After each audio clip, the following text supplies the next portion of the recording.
तीन्द्र श्रीपदाब्जे सत्यसिद्धे यद्रजोले सुविक्षिप्तं समस्तञ्चरजस्तमः सीतारामेतीन्द्र श्री भाववाङ्मय बोधकं सहस्रमुखसन्दीप्तं श्रीलक्ष्मणेतिं भजे सीतारामानुजं मौनं दैवी गुणमहाघनं दयामृतधुनिं वन्दे श्रीमहापूर्णदेशिकं एकिरालकुलाम्बोधिविधुमानन्दरूपिणम् अनन्तार्यतनुजातं कृष्णं वन्दे जगद्गुरुं श्रीविष्णुचरणोद्भास्य हृत्कुशे सुन्दरं वन्दे त्वामवधूतेन्द्रं विश्वगौराङ्गरूपिणं सीतारामेतीन्द्र श्रीदिव्यलक्ष्मणरूपिणं सर्वसौभाग्यदातारं सीतारामगुरुं भजे।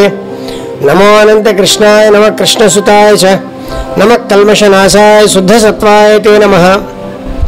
वासुदेव ओम अस्मद्गुरुभ्यो नमः। सभाय नमः। श्री आचार्य श्रीजन सन्निधिलो गुरु पूजा महोत्सवाల్లో భాగంగా కొత్తగూడెంలో మనం ఈరోజు ఇలా సమావేశం ఉన్నాం. ఉదయం నుంచి అద్భుతమైనటువంటి ప్రవచనాలు, పారాయణలు, సంకీర్తన, లలితా సహస్రనామ పూజ, వీటన్నిటితో పాటు ఇటు శ్రీ లక్ష్మీచంద్ర గురుదేవులకి, సీతారామచంద్ర గురుదేవులకి కానీ, కులపతి శ్రీవారి ఎకరాల కృష్ణాచార్యుల వారికి, అనంతకృష్ణ మాస్టర్ గారు వాళ్ళందరికీ కూడా అత్యంత ఇష్టమైనది అందరికీ కడుపు నిండా భోజన ప్రసాదం. ఈ సేవలన్నీ ఎంత ముఖ్యంగా చూశారో వాళ్ళు ఎవ్వరూ కూడా ఆకలితో కానీ అర్ధాకలితో కూడా ఉండకూడదు. అంటే శ్రీ లక్ష్మీచంద్ర గురుదేవులు 1,00,000 మందికి ఏకకాలంలో సమారాధన నిర్వహించారు. ఒకేసారి 1,40,000 మంది కూర్చుని ఒకేసారి వాసుదేవనామం చెప్పి భోజనం ప్రారంభించి ఒకేసారి పూర్తి చేసేలాగా ఏకపంక్తిలో. కొంతమంది అడిగారు, ఏమిటండి ఎలాగో మీరు ఇన్ని 108 రోజులు యజ్ఞం చేశారు, యజ్ఞం సమయం అంతా భోజనాలు జరిగాయి, ప్రతిరోజు 25-30 వేల మంది భోజనం చేశారు కదా, ఇంత ప్రత్యేకంగా ఇలా ఎందుకు భోజనం అనే కార్యక్రమం ఏర్పాటు చేశారు? 1,00,000 మందికి సమారాధన, అన్న సంతర్పణ అనే మాట గురువు గారు కానీ మాస్టర్ గారు వాళ్ళు ఎప్పుడు వాడలేదు. సంతర్పణలు కాదు, ఇది సమారాధన. ఎందుకు అని అంటే వారు అన్నారు, మీరు ఏ వ్యక్తికైనా సరే ఏ రకమైనటువంటి వస్తువులు ఎన్నైనా ఇవ్వండి, వాళ్ళలో తృప్తి ఎంతవరకు ఇంకా చాలు అని ఏమైనా అంటారు అంటే అది భోజనం మాత్రమే. ఇంకా చాలు అని చెప్పగలిగేది భోజన విషయంలోనే, అంత తృప్తి పడేది భోజనమే. ఇంకొకటి మిగతా విషయాలన్నీ తృప్తి పొందేది ఆ వ్యక్తిలో వాళ్ళ మనసు, వాళ్ళ కోరిక. కానీ భోజనం సమయంలో తృప్తి చెందేది ఆ లోపల ఉన్నటువంటి వైశ్వానరుడు. ఈ కారణంతో ఆ భోజన ప్రసాదానికి వాళ్ళందరూ అంత ప్రాముఖ్యత ఇచ్చారు. అటువంటి విశేషమైన భోజన ప్రసాదం కూడా ఈరోజు మనకి ఇక్కడ ఏర్పాటు చేయబడింది. ప్రతి గురు పూజల్లాగానే చాలా చక్కగా అన్నీ చేసుకున్నాం. అయితే అసలు ఎందుకు ఇన్ని చోట్ల, ఏదో ఆగస్టులో మాస్టర్ గారి పుట్టినరోజు గురు పూజలు, గుంటూరులో రామనామ క్షేత్రంలో గురు పూజలు చేసుకుంటున్నాం కదా, సరిపోయా? ఎందుకు ఇన్నిసార్లు గురు పూజలు, ఇన్ని ఊళ్ళల్లో గురు పూజలు? అందరూ అన్ని ఊళ్ళల్లోనూ ఎక్కడ అవకాశం ఉన్నవాళ్ళు వాళ్ళు వస్తూనే ఉన్నారుగా. అంటే చర్విత చరవణంగా మళ్ళీ విషయాలు కొన్ని మనం మననం చేసుకోగా అయినా ఈ విషయాల్లో కొన్నైనా మనకి భావగతము, శరీరగతము, మనోగతము అయితే 100 విషయాలు మనం 100 మంది ద్వారా 100 సార్లు విని అందులో 50 విషయాలు గుర్తుపెట్టుకుని ఒక 20 విషయాలు బాగున్నాయి మనం ఇవి చేయగలమేమో అనుకుని 10 విషయాలు ప్రయత్నం చేసి ఐదు విషయాలైనా సరే ఆచరణలో పెట్టగలుగుతామేమో. వాళ్ళ ప్రణాళిక అలా ఉంటుంది. మనం శుద్ధ ముద్దులు అని వాళ్ళకి బాగా తెలుసు. చెప్పిన వెంటనే చేసేసే బుద్ధిమంతులైన పిల్లలు ఎవరిని కూడా స్కూల్లో మాస్టర్లు పెద్దగా పట్టించుకోరు. 100 మార్కులు 90 మార్కులు వచ్చే పిల్లల్ని ఎవరూ పెద్దగా పట్టించుకోరా. వాడిని వదిలేసిన విషయం చెప్తే వాడు చదువుకుంటాడని. పూర్తిగా దృష్టి పెట్టి శ్రద్ధ ఎక్కువ అందరూ పట్టించుకునేది ఎవరిని అంటే, అల్లరి చేస్తూ అసలైన విషయాన్ని పట్టించుకోకుండా అశ్రద్ధగా ఉండే ఎవడో వాళ్ళని ఎక్కువ పట్టించుకుంటారు. ఆ కోవకి చెందిన వాళ్ళం కాబట్టి వాళ్ళు ప్రత్యేక శ్రద్ధ మన మీద పెట్టి కూర్చోబెట్టారు.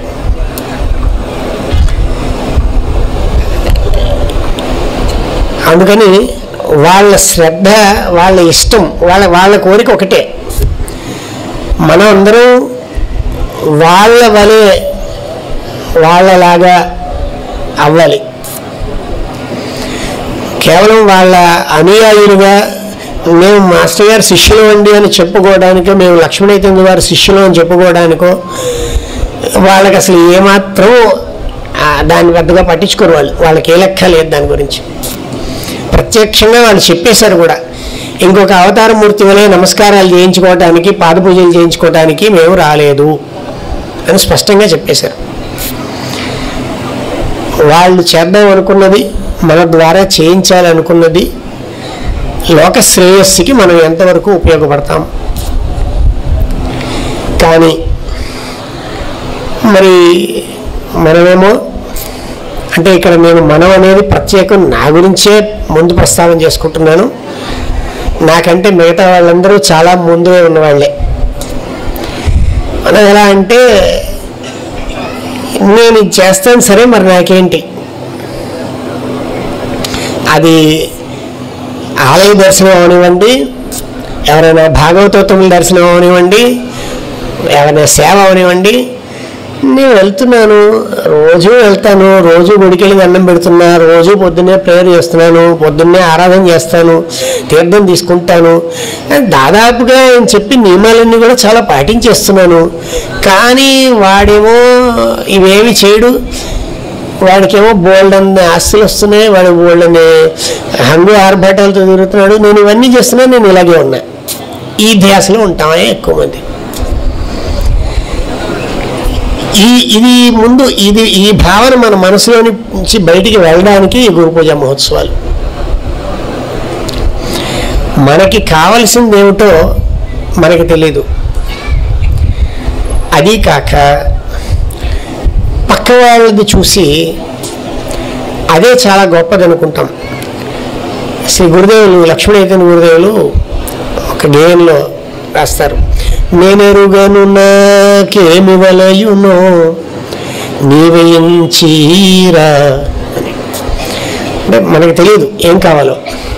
అంతేకాదు, ఎదుటి వారికున్నది నాకేదని ఎంతసేపు నా ఏడుపు కదా. ఆ ఎదుటివాడికి అది మోదమో ఖేదమో తెలియదు కదరా. అది వాడు ఆనందంగా అనుభవిస్తున్నాడో, అయ్యి బాబో ఇది నా నెత్తి మీద పడిందిరా బాబు అని బాధపడుతున్నాడో మనకు తెలియదు. కానీ వాడికి అది ఉందని చూసి మనం ఏడుస్తాం, బాధపడతాం.